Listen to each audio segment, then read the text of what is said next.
Mayong hapon mga kabuilders. Na ako'y simple tips ninyo mga kabuilders. Bahin siya sa red oxide nga paint. Ang kaning red oxide nga paint mga kabuilders, not applicable ni siya sa mga exterior nga mga gamit. Labi na ni nga expose siya sa uwan, init, labi na dul sa dagat.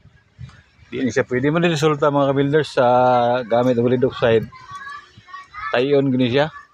Oh. Asya. Gawas yan taya. So ang mas dindot nga gamiton bahin na ni nga mga kuan, pang metal, pang exterior nga mabasa siya, epoxy primer.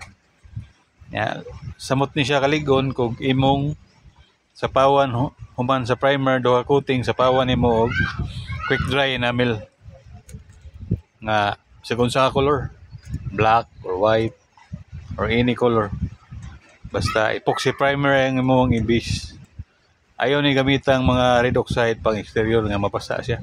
Ang linis mga nasa zipper lens para sa ato tago siya, di mapasa. Mula na mga kabers, simple tips. Daghang salamat.